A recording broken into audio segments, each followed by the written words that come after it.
Bonjour à tous. Bonjour. Bonjour. Allez, je vais lancer un petit poll pour voir si tout le monde nous entend bien, nous voit bien. Est-ce que vous nous entendez bien et vous nous voyez bien? Merci. Thomas, un deuxième Thomas, notre designer qui m'apporte un truc avec une batterie, ça ira mieux. Hop, on va zoomer un peu. Donc, est-ce que tout le monde nous voit bien et nous entend bien? Clément, bonjour Clément, bonjour Nathalie, je pense que c'est la Nathalie que je connais de Toulouse sans H.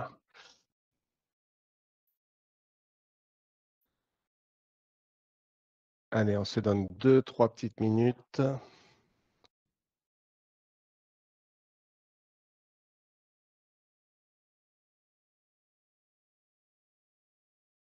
Donc nous utilisons Zoom Meeting pour faire nos webinars. Vous avez deux outils que vous pouvez utiliser dans la suite des 50 applications de Zoho, soit Zoho Showtime, soit Zoom Meeting. On a utilisé Zoho Showtime pendant un certain temps, puisque c'est au moins le 7 ou 8e webinar que nous faisons. Et on a trouvé que Zoom Meeting avait une meilleure intégration pour savoir exactement par rapport à notre CRM qui était dans notre CRM et qui ne l'était pas. Donc voilà pour la petite histoire technique. On se donne encore une petite minute. Est-ce que je vois 17 personnes? Si tout le monde pouvait dire oui, on entend bien, tout va bien. Et à partir de là, on démarra. Tant pis pour les retardataires et tant mieux pour les gens qui sont à l'heure.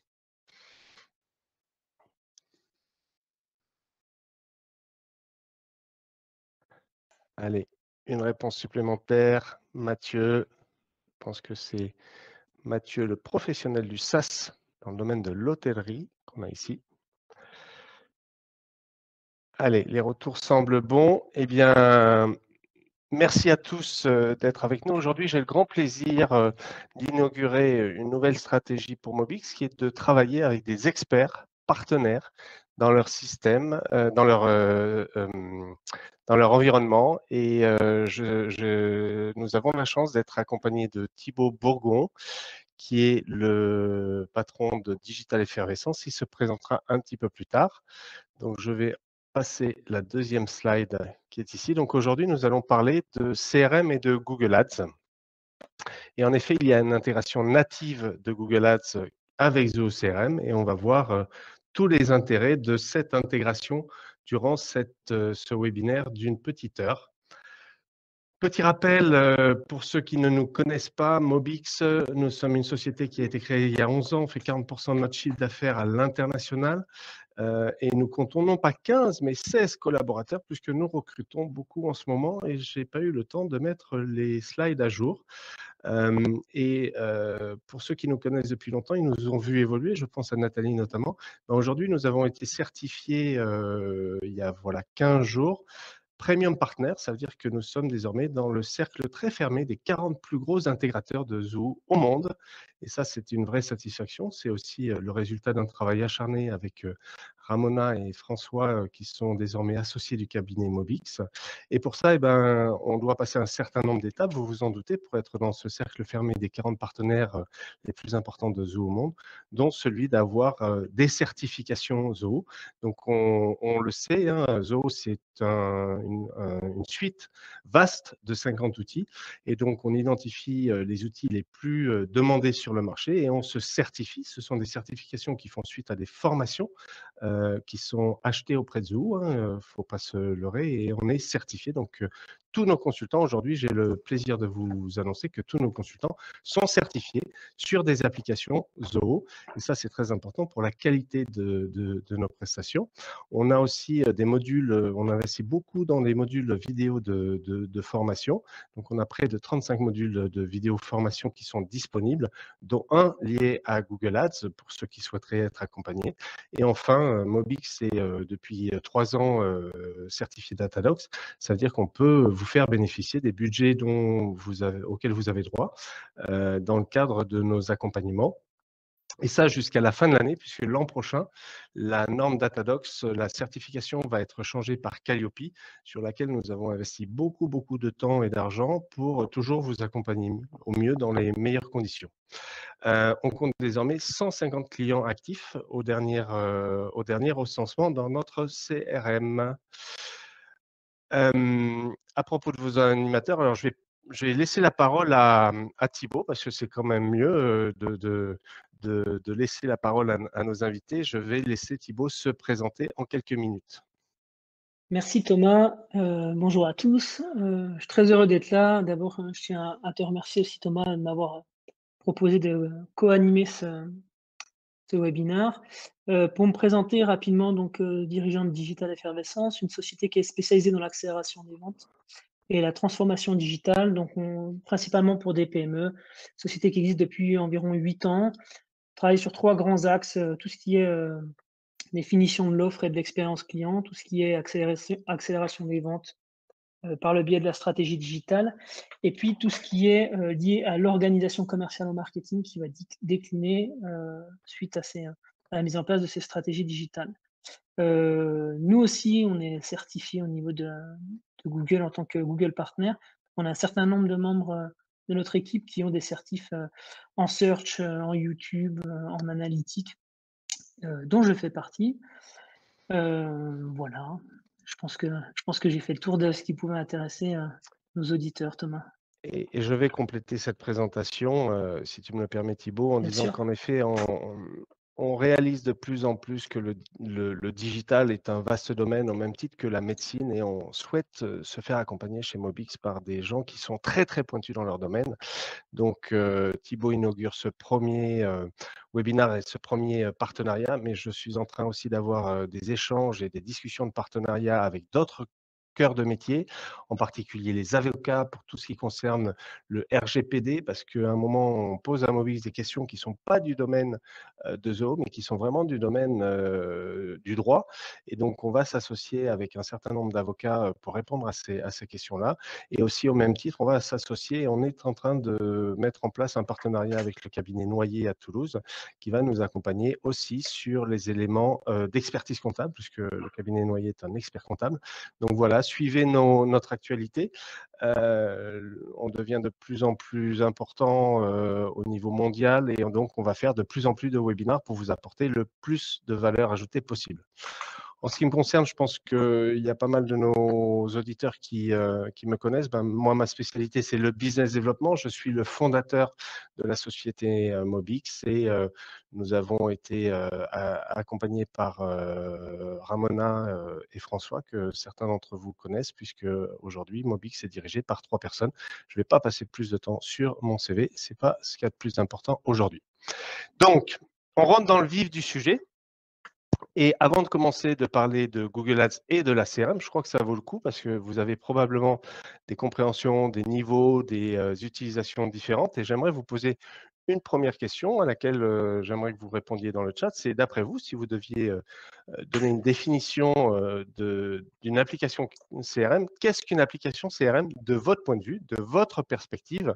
Et à partir de là, on pourra dérouler l'intérêt de connecter Google Ads une fois qu'on aura bien posé les fondamentaux de qu'est-ce qu'une CRM.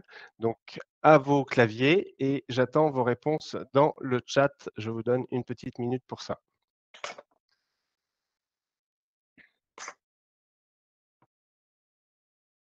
J'en profite pour saluer les derniers arrivants, Alexandre, Aurélien, Bruno, Charles, Christian. Bonjour Christian de Toulouse. Je crois que ce sujet vous intéresse particulièrement. Flavien, Claire, Guillaume de Toulouse aussi, je pense. J'ai regardé qui s'était inscrit. Mouline, d'un de nos clients dans le domaine de la location de bureaux professionnels, Mathieu dont on a parlé, Philippe et Philippe, il y a 2 Philippe, donc je ne sais pas qui c'est. Sardar, bonjour, on se connaît. Youssouf, bienvenue à tous. Je commence par lire les réponses. Donc Clément nous dit que c'est un logiciel de gestion de la relation client-prospect. Alors ça, c'est très bien parce que Clément a ajouté un élément qui n'est pas dans le sigle CRM, puisque CRM, le sigle veut dire Customer Relationship Management, mais on oublie souvent qu'une application CRM gère en premier lieu des prospects. Une base de données intelligente, merci Nathalie. Allez, un peu plus d'inspiration pour les autres. Donc, j'aime bien quand on parle de prospects parce qu'en fait, je donnerai ma propre définition, mais surtout, je donnerai le but ultime de la CRM, d'une application CRM. Et on verra que ce but ultime, il est très lié avec Google Ads.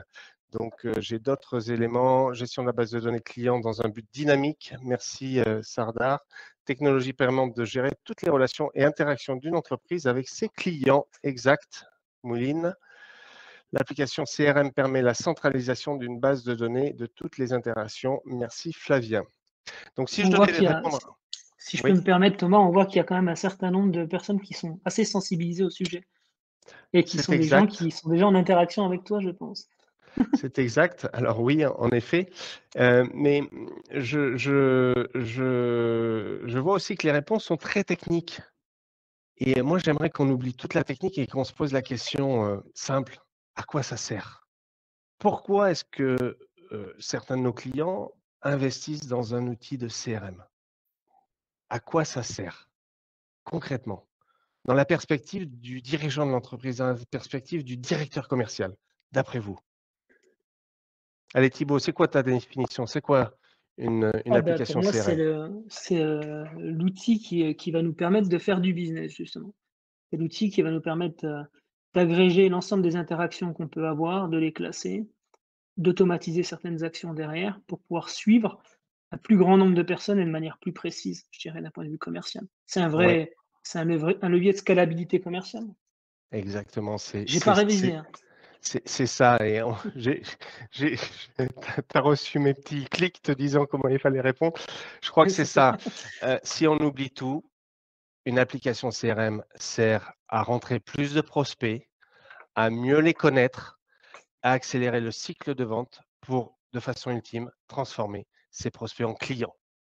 Ça, c'est la base. C'est vraiment ce sur quoi je me focalise quand on accompagne des clients, quand j'accompagne des clients aussi en management de transition commerciale parfois, ça sert à ça.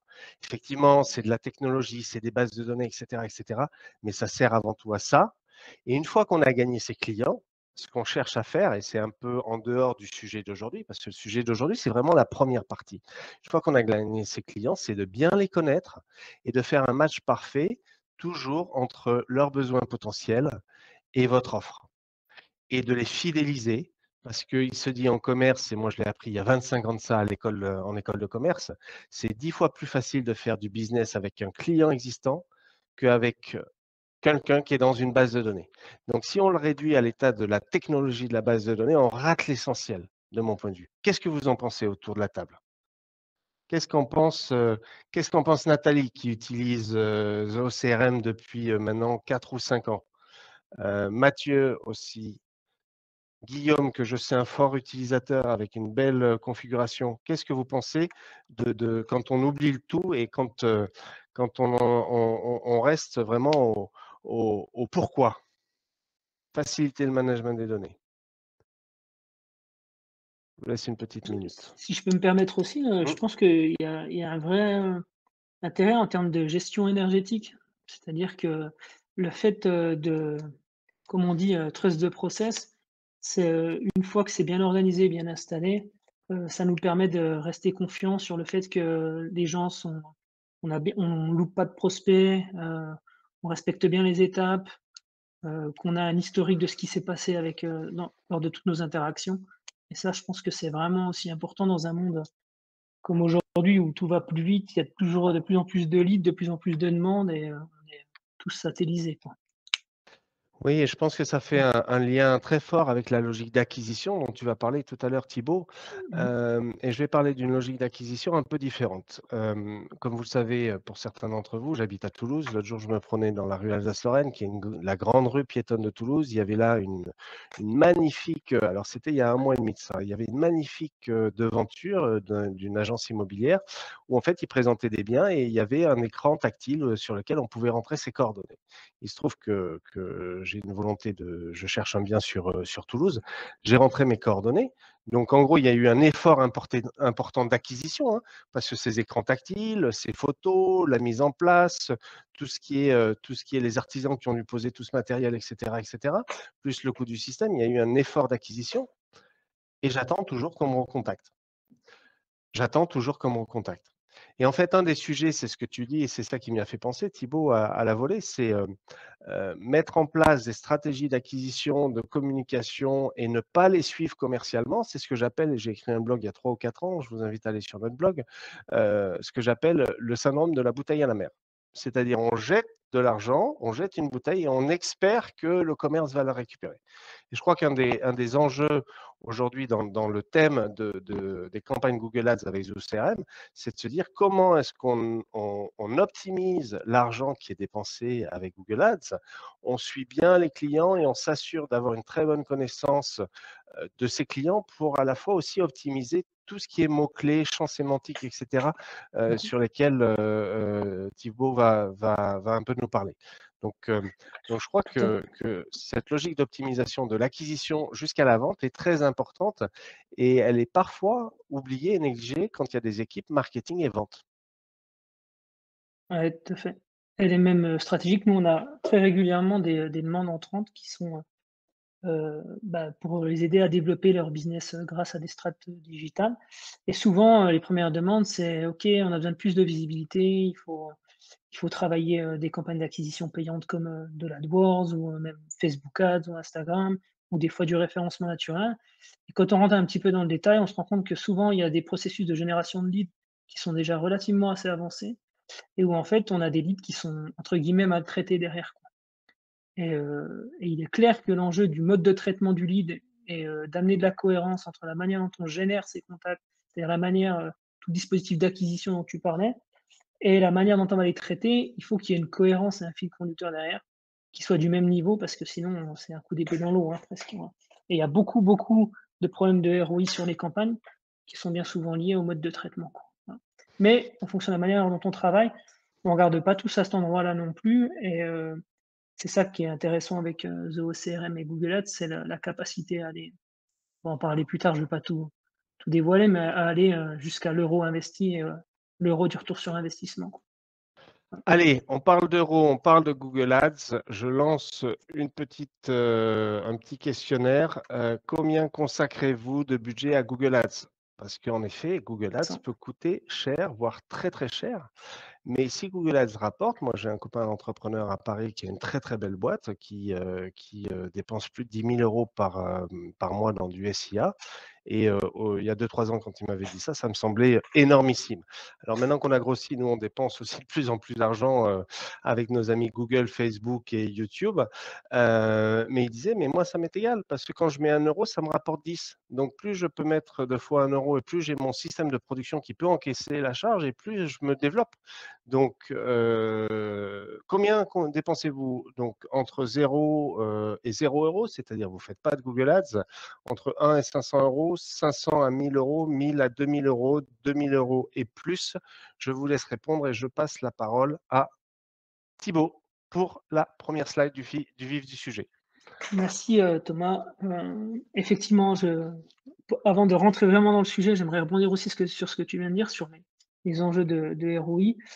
On a des secteurs qui sont parfois, où c'est parfois plus difficile que d'autres, d'être rentable sur AdWords et puis on a des secteurs qui parfois, malgré le fait qu'ils soient ultra concurrentiels et qu'on a vraiment une cohérence sur l'ensemble du dispositif, qui génèrent des ROI qui sont assez énormes. Je pense notamment à un client dans le vélo qu'on a, qui est un ROI de 27 € de chiffre d'affaires pour chaque euro investi. Donc là, on est vraiment sur des choses où plus on travaille, plus on les amène dans le temps et plus on prend du temps à optimiser, ce qu'on va voir tout à l'heure, plus on a des potentiels, je dirais, d'amélioration du ROI qui sont vraiment exponentiels. Alors, 1er slide, pourquoi AdWords? Donc, je sais pas s'il y a vraiment besoin d'expliquer encore, pourquoi AdWords, mais on a quand même, aujourd'hui Google, qui représente plus de 90 des parts de marché du search, qui existe depuis 98, avant qu'avait, un Yahoo qui était très, très bien en place et je dirais qu'il l'a largement dépassé. AdWords, je crois, si je ne me trompe pas, a été créé en 2002 Et depuis, c'est quand même Google a été pendant longtemps la seule société qui avait 99 de ses produits gratuits et qui vivait avec un seul de ses produits qui était Google AdWords, qui représentait 1. Google, c'est le premier en termes de part de marché, plus de 90 je viens de le dire, mais c'est aussi, en termes de multi-applicatifs, la référence mondiale, si on prend, par exemple, au niveau du navigateur de Chrome, ou qu'on prenne au niveau de la mobilité sur Android, ou qu'on prenne en termes d'outils de mesure d'audience avec Google Analytics. C'est vraiment, je dirais, la plateforme, qui a une capacité à agréger et une capacité à délivrer des messages publicitaires sur une multitude de devices, quoi. Voilà, donc voilà pourquoi Google. Comme je disais, je suis pas sûr qu'il fallait que je passe trop de temps là-dessus, mais ça nous donne un petit peu une petite idée. Aujourd'hui, si on regarde toujours la dominance de Google, mais en termes de part de marché, alors part de marché des revenus publicitaires, je suis désolé, j'ai mis 2018, mais j'ai pas trouvé quelque chose de plus récent et en plus le covid est passé par là, donc j'ai eu le sentiment qu'en termes d'études, c'était un petit peu plus léger sur ce qu'on avait, dernièrement.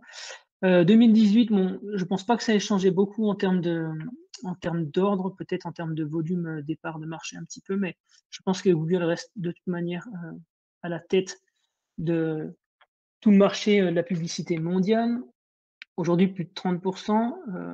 Qu'est-ce qui fait, l'intérêt aussi de cette publicité avec Google? C'est qu'on est sur un milieu où on est, basé sur ce qu'on appelle le permission marketing. C'est-à-dire que la technologie de Google, à l'inverse de ce qui peut se passer sur Facebook ou Instagram, est basée sur, le principe de permission. Ce qui fait qu'on a des très bons résultats avec Google, c'est le fait qu'on présente une annonce publicitaire à des utilisateurs qui sont dans une phase de recherche. Donc si l'annonce est pertinente par rapport à la phase de recherche, on maximise nos chances pour pouvoir drainer de l'audience, enfin en tout cas, pouvoir drainer des interactions avec cette publicité. Si derrière on propose une page d'atterrissage qui est elle-même en cohérence avec, l'annonce et la recherche de l'utilisateur, on maximise nos chances de convertir. Là où sur des dispositifs publicitaires comme, Instagram, par exemple, sur des régies comme Instagram ou Facebook, qui est la même régie, hein, mais, c'est juste, 2 réseaux différents, on a une approche publicitaire qui est pas du tout sur le permission marketing, mais qui est centrée sur le profil utilisateur, c'est-à-dire sur les intérêts, qu'il peut avoir et donc en général, on présente une publicité dans un univers où l'utilisateur n'est pas vraiment dans une phase de recherche. Ce qui fait qu'on va avoir moins de traction, moins d'intérêt. Ça ne veut pas dire que la publicité Facebook ou Instagram n'ont pas d'intérêt dans un processus, de stratégie digitale, mais ça vient nourrir d'autres éléments du processus. Alors qu'un Google, on va avoir des conversions qui sont, je dirais, quasi directes si le dispositif est monté correctement et que l'offre en face est pertinente. Est-ce que ça va? Je parle pas trop vite? Allez, continue. Je pense on a quand même un public assez averti. OK. Clément nous répond, parfait. OK, Continue parce que super. je vois Merci l'heure Clément. qui tourne. OK, OK, j'accélère.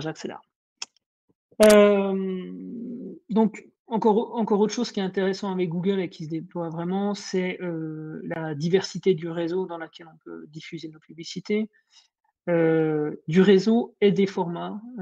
Ce qui est intéressant, c'est pas tant le fait d'avoir un format de publicité qu'on va pouvoir diffuser, le même sur tous les réseaux, mais c'est que sur chacun de ces réseaux, on va avoir des audiences qui sont différentes, qui vont consommer des contenus dans des contextes différents et ce qui fait qu'on va pouvoir venir, en scénarisant un petit peu, imaginer des dispositifs publicitaires qui sont, vraiment ingénieux et qui peuvent toucher des gens qui sont très en amont, c'est-à-dire en phase de «maturité froide» entre guillemets, ou alors des gens qui sont très, très en aval et qui sont prêts à la conversion et Google nous donne la possibilité aujourd'hui d'identifier justement ces niveaux de maturité pour être capable de lui présenter des messages qui sont de plus en plus précis et de plus en plus cohérents avec ce que recherche l'utilisateur. C'est-à-dire, plus on est cohérent, plus on est personnalisé, plus on a de chances, je dirais, de générer des interactions avec l'utilisateur puisqu'on lui apporte de la valeur. L'idée, c'est pas de pousser de la publicité, mais c'est de comprendre vraiment qui il est pour être capable de lui présenter des messages qui sont toujours plus pertinents par rapport à ses attentes. Hem, OK, je vais faire un petit point sur, ce qui se passe aujourd'hui au niveau de AdWords, qui est quand même assez, je dirais, ça change beaucoup de ce qu'on avait l'habitude de voir avec AdWords. Car maintenant, on avait essentiellement, un mode, très précis où on pouvait, choisir nos mots-clés, choisir nos ciblages, de manière précise, choisir les mots-clés de manière très précise sur lesquels on voulait que nos annonces s'affichent et autres. Et depuis un certain temps, depuis, 1 an, je crois, Google nous a lancé ce qu'ils appellent les smart campaigns.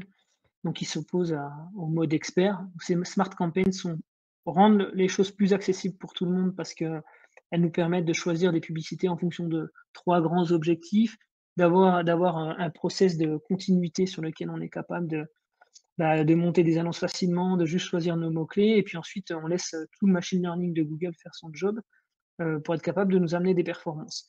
Je dirais pour un premier pas, c'est intéressant, pour vraiment, voir ce que sont capables de faire les algos de machine learning de Google. Mais quand on connaît un petit peu le mode, expert, on se rend compte que c'est très largement incomplet et qu'on se retrouve un peu dans une illusion parce qu'au final, on a, des campagnes qui sont assez sexy. Comme je disais, c'est simple, automatique à mettre en place et autres. Par contre, derrière, on a, tout un manque d'information et de pertinence qui nous empêche d'aller toucher la rentabilité, des campagnes. Heu, Notamment, c'est bon, je le disais, moins complet en termes de fonctionnalité, mais on a aussi des problèmes de ciblage au niveau des mots-clés, puisqu'on cible beaucoup moins les mots-clés. Google, dans les démarches de recommandation, a tendance à de plus en plus nous recommander, des mots-clés un peu plus larges pour élargir l'impression. Mais si on élargit l'impression et qu'on est sur des mots-clés moins précis, ça veut dire qu'on va drainer une audience qui est aussi en partie moins qualitative, donc qui va avoir moins de taux de conversion. Si on la draine, comme on est sur, la plupart du temps des enchères au CPC, au coût par clic, ben, on va avoir des budgets qui vont monter. Enfin voilà, donc on est sur un truc qui est, très sexy, mais qui en fait, pourrait avoir tendance un petit peu à tuer la rentabilité et la performance qu'on peut trouver chez Google. On a aussi, moins de compréhension de où sont affichées les annonces. Typiquement, avec le mode expert, on est capable de savoir, de manière très précise où sont affichées les annonces et donc quels sont les canaux, quels sont les formats qui sont les plus rentables. Alors que là, on tombe dans quelque chose qui est, en fait, on donne les commandes à Google, quoi, et ça peut être un vrai problème, donc voilà, je voulais en parler aujourd'hui parce que je voulais Moi, attirer je vais votre aller attention dans là-dessus. ton sens, Mmh. Thibaut. Très concrètement, notre croissance, puisqu'on a doublé de chiffre d'affaires tous les ans depuis 4 ans, elle a commencé à 4 ans quand on a commencé à investir dans Google Ads. Mmh. Et pour la petite histoire, et je le dis à toutes les personnes qui s'amuseraient, qui voudraient tester, je vois quelques retours.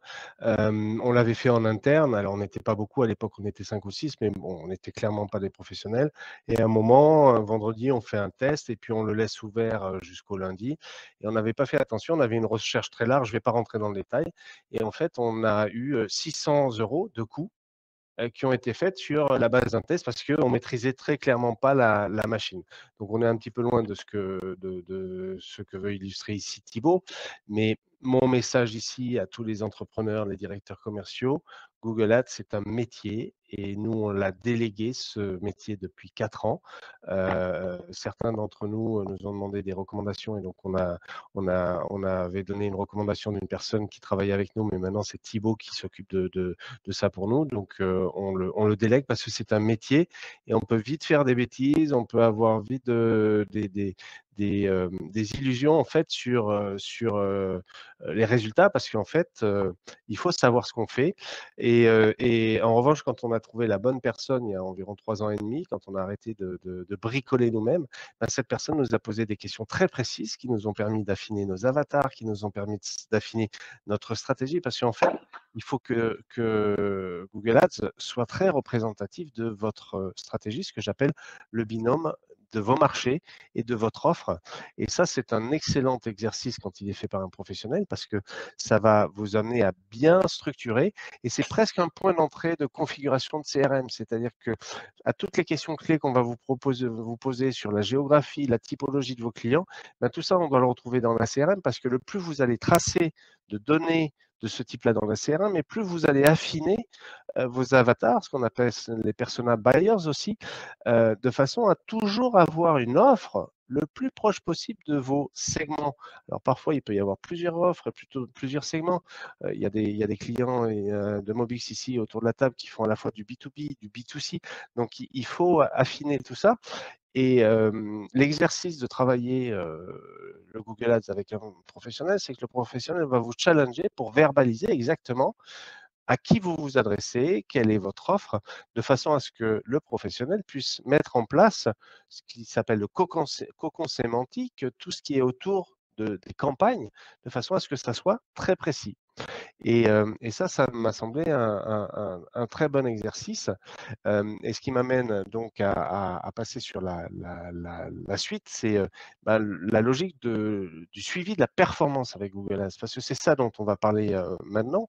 C'est après cette introduction de Thibaut, d'avoir un vrai lien entre votre CRM et Google Ads. Et la force qu'apporte l'intégration de Google Ads, pour faire simple, c'est que une agence va pouvoir vous dire le nombre de clics, le nombre d'impressions, le CTA, tout un tas d'indicateurs, mais tout ça sera anonymisé. Quand vous faites une intégration avec The OCRM, et c'est une intégration native, ça veut dire que ça va très vite à mettre en place, ça va vous permettre de comprendre comment vous allez optimiser vos campagnes. Je laisse à nouveau la parole à Thibaut parce que ça, c'est sa spécialité. Si tu peux, sans rentrer dans le détail, Ouais, notez-le. J'ai eu plusieurs questions juste d'un point de vue logistique. Oui, il y aura un replay. La question concernant le budget, c'est une question sur le mensuel. C'est vrai que j'ai oublié de le préciser. C'est une question sur le budget, il est mensuel. Avant de publier les résultats, si ceux qui n'ont pas répondu peuvent répondre, ça serait sympa pour l'ensemble de la communauté. Et je te laisse, Thibaut, enchaîner sur ouais, les 7 points clés en quelques minutes. Pas trop tout long, à s'il te fait, plaît. tout à fait, tout à fait, tout à fait. Donc 7 points clés pour optimiser ces campagnes. L'idée, c'est pour moi, c'était de vous donner, je dirais un peu des takeaways pour, vous puissiez, vous-même optimiser vos campagnes si vous souhaitez le faire. Bien sûr, si vous avez, besoin de support, moi je me tiendrai à votre disposition à la suite de ce webinaire. Les 7 points qui me semblent fondamentaux. Le premier, tu en as parlé Thomas, c'est comprendre en profondeur les structures de recherche de vos audiences. Donc là, c'est vraiment, de comprendre comment recherche, votre audience, comment est-ce qu'ils recherchent vos produits, vos services, quelles sont les structures de recherche qu'il y a derrière. Donc on ne parle pas d'une simple liste de mots-clés comme on le voit assez souvent où on va sur l'outil de Google Ads pour générer des mots-clés et puis on regarde ceux qui ont le plus de volume. On parle de passer du temps à retraiter l'ensemble de ces expressions qui sont fournies par le moteur pour être capable d'identifier des structures de recherche avec des variables. Typiquement, tu parlais d'agence immobilière tout à l'heure. Bah, dans les agences immobilières, on sait qu'on a une variable qui est localisation, où on sait que systématiquement autour du mot agence immobilière, il y a des expressions qui sont un peu génériques, comme rechercher appartement, acheter appartement. On aura une variable derrière qui est une variable de la localisation, ville, Toulouse, Paris, etc. Donc, la première chose, c'est vraiment de faire une étude et ce jeu est intéressant parce qu'il vous apporte aussi des éléments de réponse sur, votre marché, les tendances de fond et cetera. Donc c'est vraiment fondamental, je dirais, pour toute stratégie, même digitale, on ne parle pas juste d'AdWords, hein, de comprendre comment, se structurent les recherches de vos utilisateurs. Ensuite, la deuxième chose, c'est de définir vos objectifs et un budget cohérent. Quand je dis objectif, budget cohérent, c'est quoi? C'est que si aujourd'hui, avec 500 € vous générez 10 leads, et que vous voulez rajouter, 500 € pour générer 300 leads, ben, c'est pas du tout cohérent. L'enjeu, c'est, OK, combien me coûte un lead à peu près? Combien est-ce qu'il va me rapporter? Combien est-ce que je suis prêt à investir, sur AdWords pour pouvoir générer ce lead? Parce que je sais qu'il a un panier moyen, j'en sais rien, de 3 000, 5 000, 10 000 € par exemple. Et puis les objectifs, les objectifs et le budget doivent trouver un certain équilibre. Et un deuxième élément qui est intéressant sur le budget, c'est que si vous passez par un partenaire, une agence par exemple, qui va vous mettre vos campagnes, vous avez un budget minimum à identifier pour que les frais de setup de cette agence soient rentabilisés. C'est-à-dire que si l'agence vous coûte 3 000 € et que vous avez, 300 € de budget, AdWords par mois, vous allez avoir des difficultés à rentabiliser, ce ces frais d'agence. Donc première chose, on comprend en profondeur les structures de recherche. Deuxième chose, on définit des objectifs et un budget qui est cohérent. Voilà. Troisième chose, c'est dans la manière dont on va structurer le compte, dans l'approche dont on va construire des campagnes. Il me semble fondamental de structurer le compte en fonction des structures de recherche et du niveau de maturité de votre audience cible. Je m'explique, je vous parlais des structures de recherche avant. Typiquement, si on a du agence immobilière, si on a du acheter appartement, par exemple, Toulouse, louer appartement Toulouse, on a des gros volumes autour de ces choses-là, mais on va structurer ça en deux campagnes parce que le besoin est pas le même. Quand je cherche à acheter un appartement, j'ai pas les mêmes attentes, j'ai pas les mêmes besoins que lorsque je cherche à louer un appartement. Même si je suis une agence immobilière qui est à Toulouse, je vais imaginer des campagnes qui sont différentes pour amener de la cohérence entre justement ce dont je vous parlais tout à l'heure, le mot-clé de recherche, l'annonce que je vais afficher, la page d'atterrissage que je vais présenter derrière et bien sûr l'offre que je vais lui présenter derrière. Quelqu'un qui recherche, à acheter un appartement sur Toulouse, si on lui présente, une page d'atterrissage où on lui présente les appartements qui sont à louer, on a peu d'intérêt, on va jeter un petit peu d'argent par la fenêtre. Alors je vais un peu rapide parce qu'on est pressé par le temps, mais l'idée elle est là, l'idée elle est de structurer en fonction de ces structures de recherche et puis aussi en fonction de la maturité de votre audience, parce que plus votre audience va se rapprocher de l'acte d'achat ou de la décision, la prise de décision d'achat, plus elle va être mature, plus elle va être précise, plus elle va rechercher, elle être dans une démarche de comparaison, de recherche de prix, alors que plus elle est en amont, plus elle est dans une recherche de solutions, compréhension de son problème, et cetera. Et là, on va pas travailler des approches de structure de campagne de la même manière. Pareil, on va avoir des campagnes qui vont être sur des thématiques plus larges, alors que plus on va se rapprocher de l'acte d'achat, plus on va se rapprocher de campagnes qui vont être très orientées, j'ai envie de dire, prix, avantage concurrentiel, et cetera. Dernier élément là-dessus, pensez quality score quand vous montez vos campagnes. Quality score, c'est quoi? C'est la variable qui va définir la position, entre autres, de vos annonces. C'est quality score avec une autre variable qui est le CPC. La variable quality score a beaucoup plus de poids que celle du CPC. Et puis le résultat, ça va être la position déterminée. Donc le quality score, c'est une note de 0 à 10 que vous allez pouvoir améliorer en travaillant la cohérence, ce dont je vous parle depuis tout à l'heure, entre le mot-clé, l'annonce, la page d'atterrissage derrière. Plus on est cohérent, plus on a des expressions clés qui se ressemblent, plus le message est le même, plus c'est structuré, plus on va avoir un quality score qui va monter. Et donc, plus on va pouvoir capitaliser sur un CPC bas pour des positions similaires. Voilà. Quatrième thématique, on a juste nos mots-clés, donc les enchères, le ciblage, et on ajoute des mots-clés. Là, pour le coup, les recommandations automatiques de Google en général sont assez pertinentes. On fait juste attention de ne pas aller trop sur du large, parce que sinon, comme tu le disais, Thomas, on va se retrouver avec des coûts d'acquisition, même pas des coûts d'acquisition, mais des budgets dépensés qui sont énormes. Cinquième point, on essaie de rédiger J'ai une petite système. question Ouais, parce que pardon, vas-y. ça peut Ouais. servir à tout le monde. Est-ce que moi, je l'ai ressenti, mais je voudrais avoir la confirmation de ta part. Est-ce que en Mm. travaillant ces campagnes SIA, donc Search Engine Advertisement, ça Ouais. permet aussi de bien penser le SEO, qui est le deuxième axe de développement, qui est moins ce que j'appelle une drogue dure, mais plutôt sur du long terme. Est-ce que tu peux nous dire quelques mots entre le SIA et le SEO, s'il te plaît?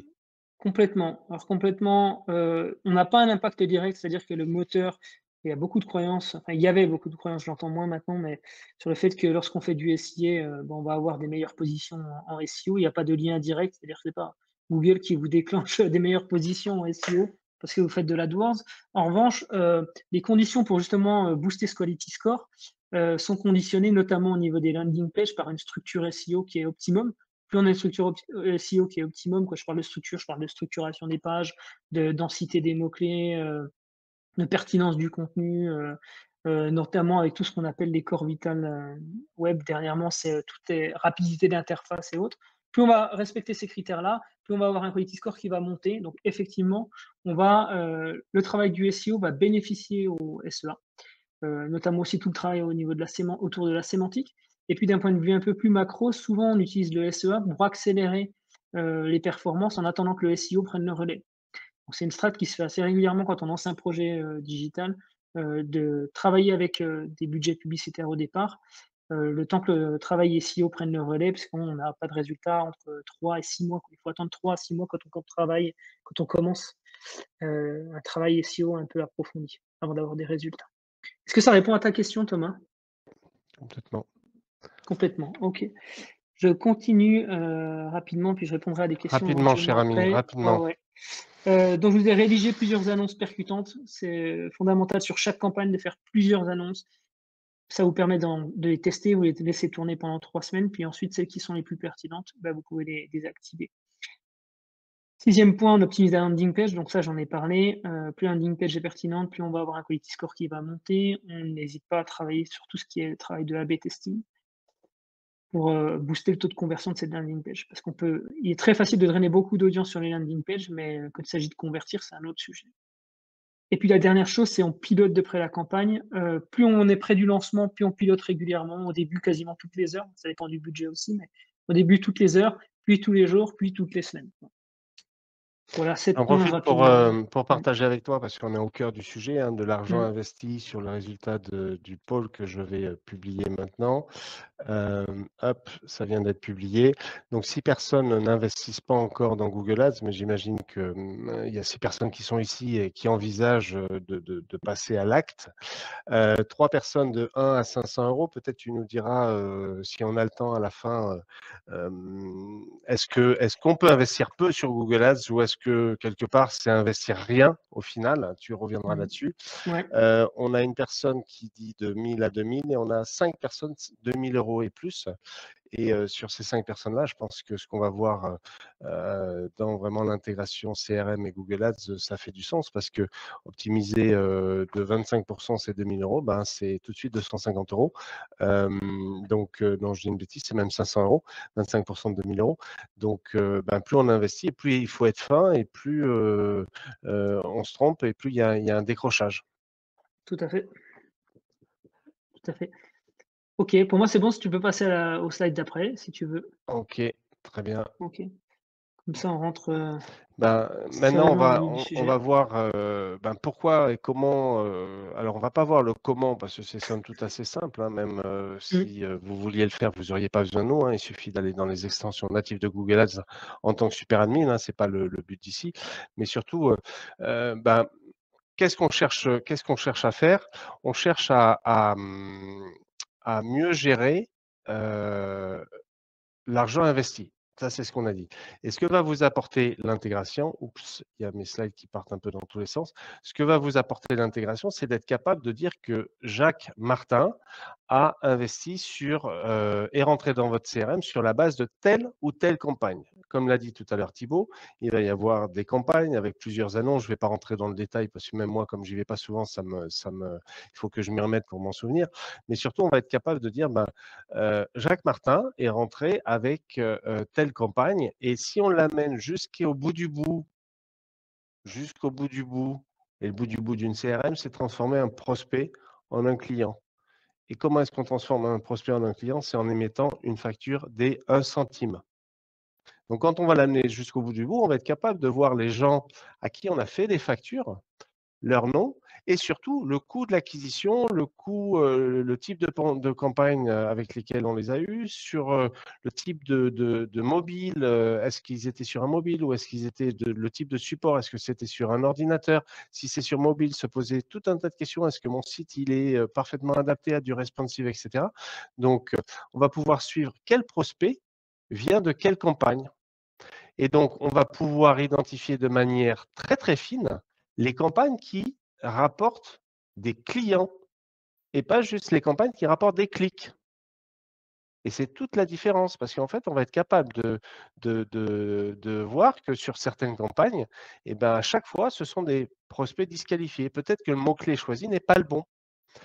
Et enfin, on va pouvoir comprendre encore mieux les prospects lors des cycles de conversion, les cycles de vente, et améliorer ces avatars, ces personas, pour être toujours plus fin en marketing. Et donc, tout ça, ça se fait grâce à une intervention où très simplement, on va connecter Google Ads à Zoho CRM. Ça se fait très simplement. Vous avez presque pas besoin de nous pour le faire. Au milieu, on va mettre quelques codes de tracker, je ne rentre pas dans le détail, c'est mon équipe technique qui s'occupe de ça, qui vont permettre de récupérer des informations de la façon suivante. Donc, par exemple, dans le module prospect, on va récupérer, donc ça, c'est un prospect. Alors, on a un petit peu anonymisé les informations. C'est un prospect de Mobix, et on sait exactement, grâce au GetLive, qui est un numéro unique, de quelle campagne il vient. Donc, il vient avec un coût par clic à tel montant. Il vient de cette campagne. Il a répondu à ces mots-clés, etc., etc. Et tout ça, ça rentre dans votre fiche prospect. Et tout au long de du cheminement de votre prospect vers le client, vers compte et contact et affaires pour ceux qui travaillent en B2B, ou vers contact pour ceux qui sont en B2C, mais on va être capable de suivre exactement de façon nominative de quelle campagne est-ce que ces prospects sont rentrés, identifier ceux qui sont disqualifiés. Ben tiens, c'est étonnant, ils viennent toujours de la même campagne ou toujours de la même zone géographique. Vous allez peut-être vous apercevoir qu'en fait, il y a un problème d'achat sur une zone géographique qui est à plus de 200 km de chez vous, par exemple. Et donc ça, c'est extrêmement fin et c'est extrêmement intéressant pour optimiser, pour faire que chaque euro investi soit challengé en fonction des campagnes. Et si vous travaillez avec une agence qui s'occupe de vos campagnes, ben aussi de leur donner ces informations et aussi de les challenger en disant non, mais attendez, vous m'avez mis 5 campagnes, il y en a une qui marche et il y en a 4 sur lesquelles je dépense 80% de mon budget, ça ne marche pas. Peut-être ça vaudrait le coup de le voir parce que moi je peux vous dire que les factures, elles tombent toujours sur la campagne A et la B, C, D, elles ne fonctionnent jamais.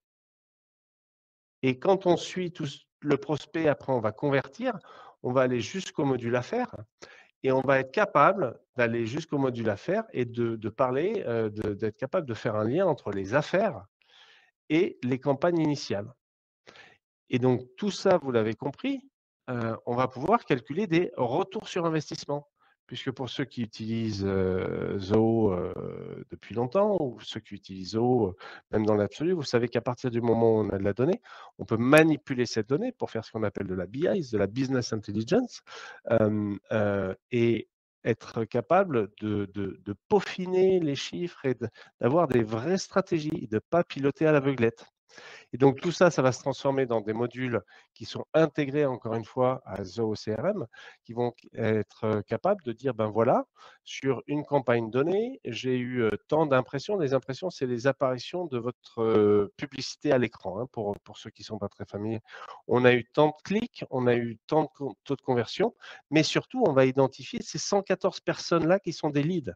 Et ça, ce sont des vraies personnes dont on a le nom, le prénom, l'email, les caractéristiques, l'âge, la pointure de chaussures si on l'a, etc., etc.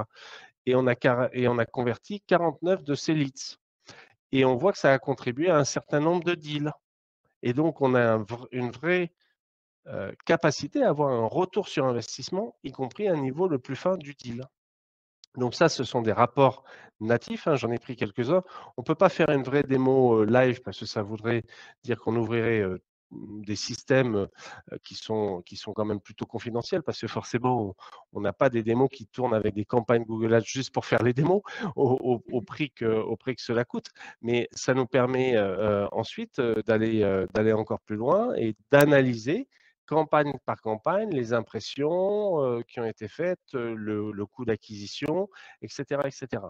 Donc, c'est simplissime, mais durant ce webinaire, on ne va pas aller beaucoup plus loin que ça. Ce qu'on veut faire, c'est attirer votre attention sur les grands enjeux de Google Ads et sur la force de l'intégration de Zoho CRM avec Google Ads et vous inviter à procéder à cette intégration pour tous les gens qui ont répondu entre 1 euro et 2000 euros et plus. Hein, et là, il y a une dizaine ou une quinzaine de personnes qui ont répondu.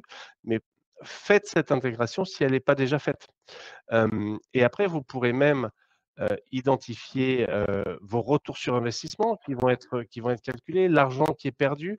Donc, tout un tas d'outils proposés par Zoho, que vous pourrez partager aussi avec, soit en interne, soit avec une agence si une agence vous accompagne, soit avec Thibaut dans le futur.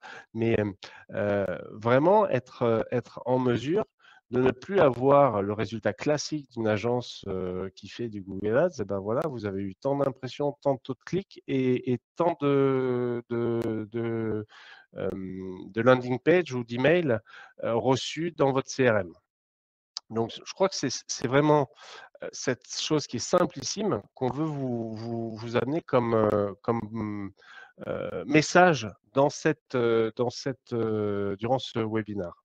Est-ce que vous avez quelques questions avant que nous passions? On essaye de se tenir toujours dans le timing parce que le temps de tout le monde est précieux. Est-ce que vous avez des questions? C'est le moment. J'en vois quelques-unes.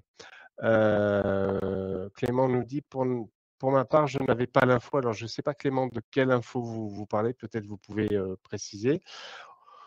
Aurélien nous demande, doit-on obligatoirement utiliser des formulaires Zoho sur son site web pour bénéficier de cette intégration native dans Google Ads? La réponse est non. plus que l'intégration va se faire sur la base d'une intégration faite au sein de The OCRM et avec des tags que vous allez mettre. Donc, il faudra le regarder dans le détail, mais l'idée, c'est que si vous êtes capable de ramener le G-Clyde avec une intégration, on n'est pas obligé d'utiliser des formulaires Zoho. On travaille avec un client à Paris en ce moment qui utilise des formulaires très, très avancés avec beaucoup de graphismes. Et on sait que Zooform est un bon outil, mais qu'il n'est pas aussi bon que certains pure players. Donc, je comprends le fond de la question. Éventuellement, Aurélien, recontactez nous et je demanderai des précisions à notre équipe technique parce que ça fait 2-3 ans que je mets plus trop les mains dans le cambouis, donc ça je le préciserai, mais je pense pas. Clément qui n'avait pas la réponse sur le budget Google Ads. Allez, une ou deux questions pour pouvoir passer peut-être à des éléments de conclusion de cette heure ensemble sur ce webinaire. Tu vas ajouter quelques éléments, Thibaut, entre-temps? Non, tu as dit ce qui me semblait fondamental. C'est en fait, aujourd'hui, avec AdWords, la seule possibilité qu'on a d'aller jusqu'à la vente, c'est quand on fait du e-commerce. Et en fait, ce que permet Zoho à cet endroit-là, c'est une version augmentée, quoi. C'est-à-dire que sur les deux autres enjeux qui sont la génération les ventes offline dans le cadre d'une stratégie de génération de contact et les ventes boutiques, c'est ce que nous permet cette intégration-là, c'est d'aller jusqu'au bout, quoi. Et il y a aujourd'hui aucun intérêt, je dis bien aucun intérêt, d'investir 1 € dans AdWords si on n'est pas capable de savoir combien est-ce qu'il nous rapporte derrière, quoi. Parce qu'on jette Donc l'argent comme ça et c'est on a le feeling que c'est pertinent, mais on sait pas, on sait pas vraiment. c'est ce qu'on appelle une approche héroïste, qui est toujours Tout à fait. très importante quand on dirige une activité, une entreprise. J'investis. Investir, c'est bien, mais savoir combien ça rapporte, et je crois qu'il faut l'appliquer aussi au thème que l'on traite aujourd'hui. Exactement. Donc, Pas d'autres questions, sans justement. aucun... Pardon? J'ai une Non, autre je crois qu'il question? n'y a pas d'autres questions. Non, je Ok. regardais justement. Ok. Sans aucun doute, Google Ads peut accélérer votre business. Alors, il faut prendre du recul parce que c'est une assertion assez large. Il y a certains métiers dans lesquels c'est extrêmement concurrentiel. Il y en a d'autres, des marchés de niche comme celui dans lequel on est, sur lequel il y a une vraie rentabilité. Mais attention, c'est ce que j'appelle une drogue dure. Parce que c'est très facile de mettre de l'argent et d'avoir des leads, mais cette drogue dure, il faut être capable de l'assumer et c'est tout l'objet de la discussion de Thibaut et la mienne avec une capacité à avoir des approches héroïstes, retour sur investissement, avec une capacité à tous les mois optimiser, challenger. On a mis en place avec Thibaut pour certains clients des analyses mensuelles croisées entre ceux qui remontent dans la CRM et ce qui est fait par l'agence pour que chaque euro investi rapporte le plus possible. Deuxième point clé, c'est on cherche à économiser sur les coûts de SEA. Au sens noble du terme, c'est pas réduire, c'est économiser toujours dans cette logique de ROI. Et enfin, moi, ce que je trouve très intéressant avec cette approche, c'est de toujours challenger ses segments de marché, son offre, la proposition qu'on fait sur le marché pour que tout ça soit aligné, que ça fasse un matching parfait. Et je crois que la clé du succès chez tous nos clients que l'on accompagne et qui sont performants, c'est de se dire, bon, j'ai plusieurs segments d'offres et je vous parlerai, je suis fanat, je travaille depuis de nombreux mois maintenant sur le RFM, Recency Frequency Monetary, qui travaille à segmenter vos clients entre des clients loyaux, des clients champions, des clients qu'on va perdre, etc., etc. Donc, cette notion de segmentation de l'offre, elle est très liée aussi à la conception de vos campagnes Google Ads pour affiner, affiner, affiner. J'ai croisé un client il y a quelques temps qui faisait des campagnes Google Ads et quand on cliquait sur la publicité, ça envoyait sur sa page d'accueil. C'est-à-dire que, en gros, Thibaut vous dirait, ça ne répondait en rien à l'intention de recherche. Et donc là, les taux de conversion ne peuvent pas être bons. Si, on prend, une marque de chaussures ou une marque de e-commerce Zalando par exemple, si vous cherchez des chaussures de sport pour hommes, on va pas vous envoyer sur les chaussures. Non, on va vous envoyer sur la bonne page pour que, éventuellement même si on est capable de récupérer, votre pointure de chaussures et là c'est caricatural et ben, on va vous envoyer sur la bonne pointure qui est en stock. Donc bien travailler cette intégration, c'est aussi, se remettre en question et challenger son approche par rapport à ce qui est le fondamental du business et du marketing depuis toujours. Et on n'avait pas besoin du digital pour ça, hein. C'est des choses que moi j'ai appris il y a 25 ans. C'est segmenter son offre pour la rapprocher de segments de clients, être capable aussi de délaisser des clients et donc de ne pas taper avec du budget Google Ads à tout va, parce qu'il y a des clients qui conviennent à votre offre et puis il y en a qui ne conviennent pas. Et chez Mobix, par exemple, on est en train de monter sur la taille des comptes et les tout petits comptes, et ben, en fait, ça convient moins bien à notre offre. Ou alors, on a adapté notre offre avec une capacité pour des clients d'acheter en ligne des petits packs d'accompagnement pour résoudre des problèmes simples, alors que d'un autre côté, on va signer des comptes nationaux avec 100 jours de travail par an. Euh, voilà le troisième point.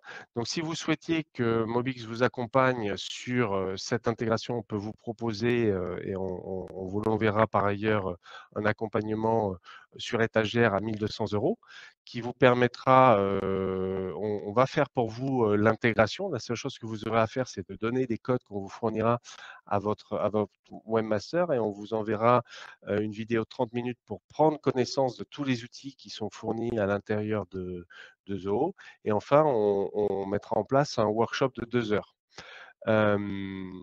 Thibaut, tu veux dire un mot sur un potentiel accompagnement que tu pourrais faire?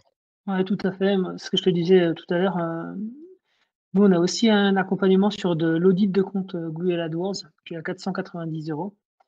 Voilà, Mmh. qui est, un peu plus d'une demi-journée de travail avec un rendu, sur, les potentiels d'optimisation, d'amélioration. Est-ce qu'on a des problèmes en structure? Est-ce qu'on a des problèmes, en termes de ciblage de mots-clés? Est-ce qu'on a des problèmes de tracking et cetera? Voilà, c'est un petit audit, rapide mais complet, qui, donne quelques éléments pour, savoir comment est-ce qu'on peut optimiser ces campagnes. Voilà, donc et puis, je voudrais juste préciser une dernière chose et je prends une minute Thomas, Sûr. sur, l'intérêt aussi d'aller encore plus loin dans le tracking et le suivi, à l'euro près de chaque euro qui est investi dans AdWords. C'est que, heu, il y a 15 ans, quand on se lançait sur internet, on faisait un site internet, un peu de référencement naturel et comme le marché était peu mature, ben, on avait tout de suite des performances et puis, on avait des performances on était tout de suite dans une démarche de rentabilité. Aujourd'hui, on est sur un secteur où, internet est de plus en plus, complexe et de plus en plus mature et où on est pour être capable d'avoir les performances similaires, on est obligé de multiplier les leviers, de multiplier, les dispositifs et là, ça veut dire qu'on a encore plus d'enjeux à être capable de suivre, de très près ce qui se passe et la rentabilité qu'on a, quoi. Bien. Très bien. Donc pour ceux qui suivent nos webinaires qu'on fait, pour mémoire, tous les premiers lundis de chaque mois, régulièrement et vous allez me dire: «Mais on n'est pas le premier lundi de ce mois». Mais il se trouve que je pense que le dernier lundi était férié, donc c'est pour ça qu'on l'a reporté, au 15, mais on essaye d'avoir des approches métronomées. Vous savez aussi qu'on met en place de plus en plus d'outils. On a recruté une personne à temps plein qui fait du contenu avec 60 tutoriels sur notre chaîne YouTube, un centre de ressources sur mobix.fr. Vous cherchez ressources, vous trouverez plein de démos, tous nos webinaires.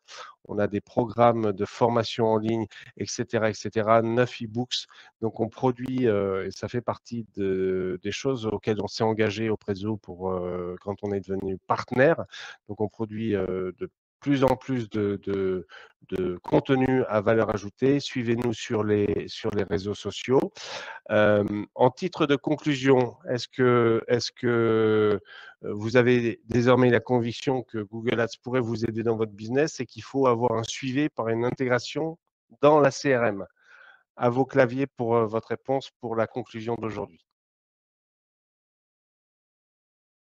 Je vais mettre la slide. Hop, le démarrage. Et je vais aussi publier le dernier questionnaire puisqu'on construit en fait les webinaires en fonction de vos appétences et de vos envies. Quels sont les thèmes qui vous intéressent le plus puisqu'on va construire désormais un programme annuel de webinaires. Donc, quels sont les thèmes qui vous intéressent le plus pour qu'on les mette en avant dans notre planification, notre ligne éditoriale de webinaire. Et j'attends vos questions. Il est 17 heures précises. J'aime bien quand on arrête précisément à l'heure. Bien sûr, vous avez, j'en suis sûr, tous nos coordonnées. Thibaut est trouvable sur Internet, sur LinkedIn. En ce qui me concerne, vous savez comment me trouver, j'en suis sûr. Donc, quelques questions pour compléter. Donc, Clément nous dit « ça complète la stratégie outbound ». Thibaut, tu veux nous donner en 2 minutes la définition d'une stratégie outbound versus une stratégie inbound, s'il te plaît? Ouais, tu me challenges là, hein, ce soir. Eh bien sûr, sinon, pourquoi on fait venir un expert si c'est pas pour lui poser des questions pas prévues? Tout à fait. En fait, je pense que je peux assez rapidement me baser sur ce dont je vous ai parlé tout à l'heure sur la partie de permission marketing. C'est vraiment ce qui va différencier les 2. C'est-à-dire que la logique d'inbound, on est sur une démarche, d'attraction, parce qu'on met en avant nos points forts et on est capable de comprendre de manière très précise, notre audience et nos clients potentiels. Dans une stratégie outbound, on est plutôt, sur du push, en mode un peu large. C'est-à-dire qu'on est, vraiment sur une démarche, je dirais de segments. Moi, j'aime bien, tu parlais tout à l'heure des personas, j'aime bien faire la différence entre la cible et le persona.